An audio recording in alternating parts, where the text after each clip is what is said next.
Hi everyone, welcome back to another episode of Duthie Aquatics. In this video, I'm going to be talking about Gardneri Killi fish, how to care for them and how to breed them. Just because my last few videos have all been on plants, so you're probably all sick of it. In this horrendously dirty looking tank, I have my colony of Gardneri Killi fish that I am spamming out in here. So there's quite a few males and females in the one tank. I've purposely left it like this just because if you can see straight through the tank, without any issues, sometimes it freaks the fish out, especially when you're trying to breed them. So having a dirty looking tank usually works out better.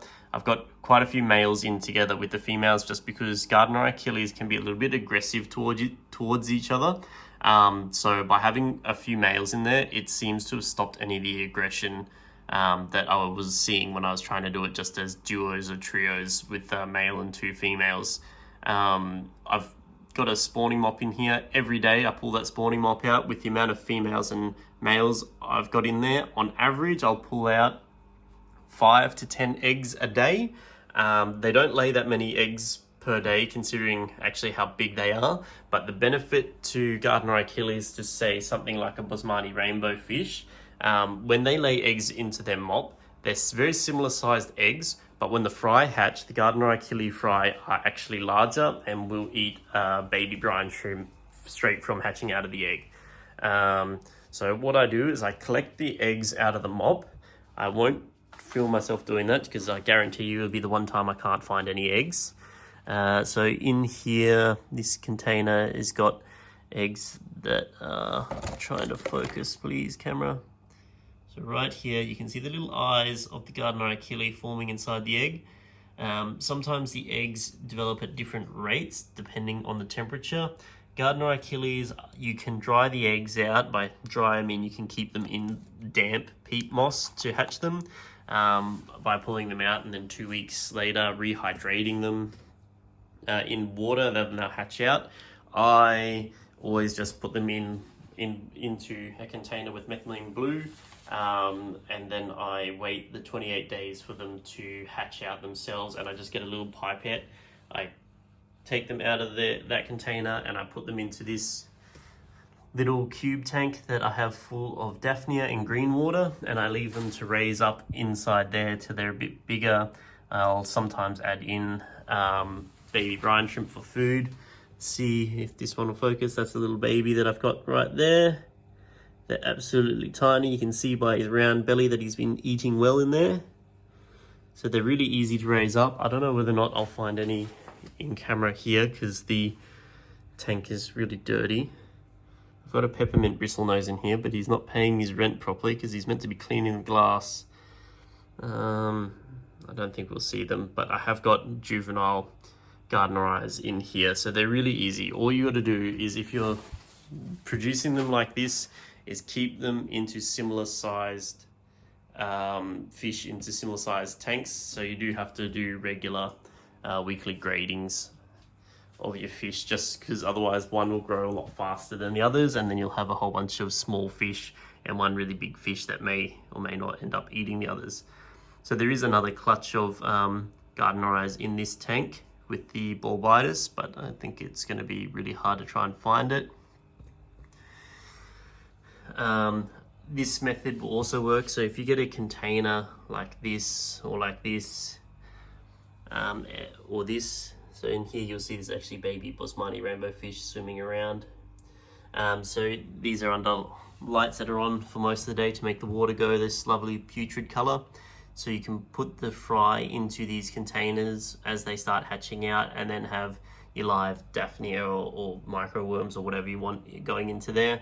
And then they've always got something to eat and they grow out pretty quickly. So they will grow to maturity quickly because obviously Gardneri Killis are one of those ones that have like a biannual life cycle. So you'll get a good 1-2 years out of them.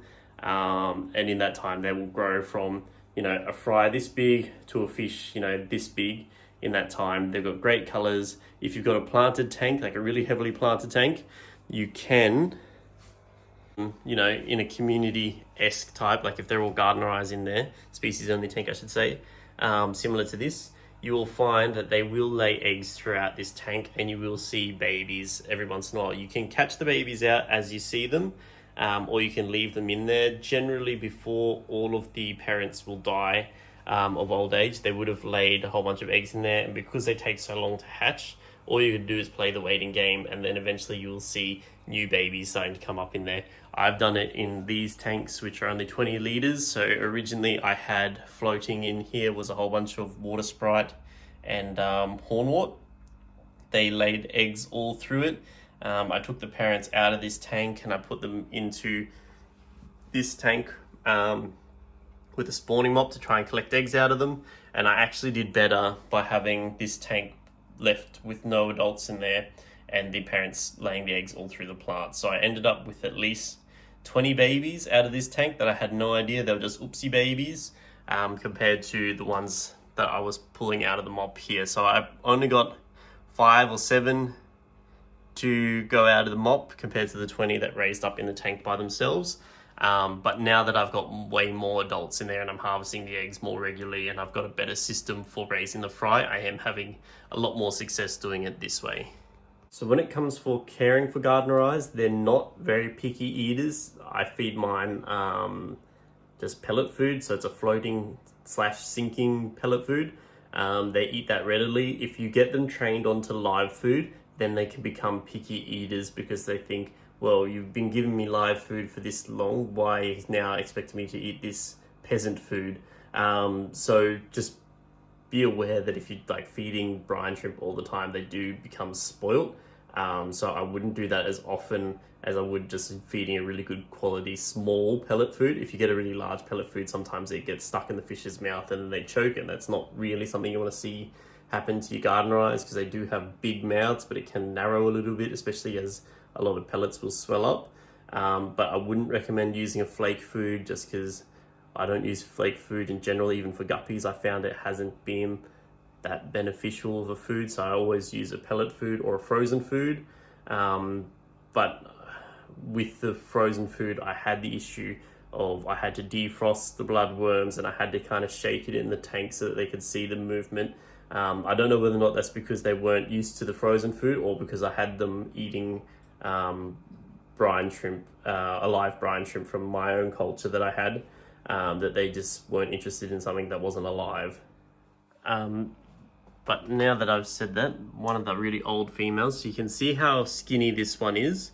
She is at least 2 years old now, so you can see they kind of go a bit like salmon when they're about to die. So this is one of her sons, I believe, because I had one golden female and one golden male and 2 blue females. So you can see, oh, he's swum off now, but oh yeah, the back there. So that's actually a blue male that's come up from the eggs. Sorry, it's not going to focus on the fish, it's going to focus on the dirty tank. But I seem to be getting a lot more gold Gardneri compared to blue, so I'm assuming that the gold cheens are actually more dominant than the blue. But there at the back there, that's one of her daughters in the back there of a blue. And then there's the male, he's kind of coming up a bit closer. They're absolutely spectacular fish, they show so well. But be aware, they are jumpers. So I've got the surface covered in duckweed. Having floating plants does kind of help them with not jumping out of the tank because they kind of realize there's a surface there and it's not worth jumping. So that's really helped. I have had one jump out on me, but I had the lid off the tank. So I've got these lids on here. I had the lid off for about 3 weeks, and then I had one jump out. So I mean, it can happen. I mean, it can happen even with guppies. So I was quite shocked that something that was renowned for jumping took 3 weeks for one to accidentally jump out. But I think the duckweed really helps with stopping that from happening. The duckweed also is another benefit, especially for Gardneri, as it keeps the water really clean. So even though the glass is filthy, the water I do know is still clean, because if I were to test it, it'd be coming up at 0 ammonia, 0 nitrites, and 0 nitrates, because we've got a very well cycled tank. This detritus I've got to actually take care of just because I've been feeding a lot. The specific food I actually feed them is DRP. DRP2, and its claim to fame is its really good protein and fat content. So it's not something I think you can get in the US because the manufacturer lives out in Western Australia, but if you're in Australia, it's the best fish food you can be feeding. I actually feed everything in this room gets DRP fish food, so I can definitely attest to the fact that it's a very good quality food. The water temperature, so like if I come over here, I've got a thermometer in this tank and it will be showing, if it focuses, so it's just on 20 degrees Celsius, which is I think 70 Fahrenheit.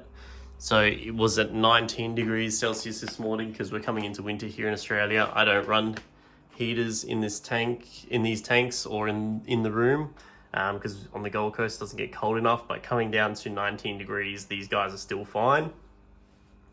And I'd say anywhere from 19 to 26 is fine for keeping them and breeding them.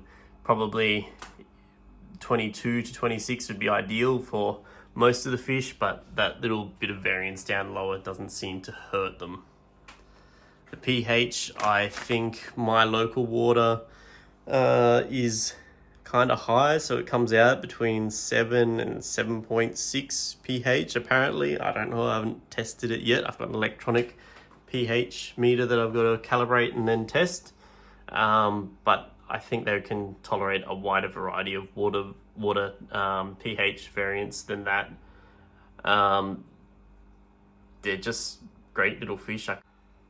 So if you've enjoyed this video or you have any questions, please like, comment and subscribe. I am pretty good at responding to people, so if I haven't been clear on anything or if there's any information I've missed, because I just kind of do these videos without a script. I see a fish or see a plant, I think, someone might want to know something about them. So yeah, please just let me know anything that you would like to see.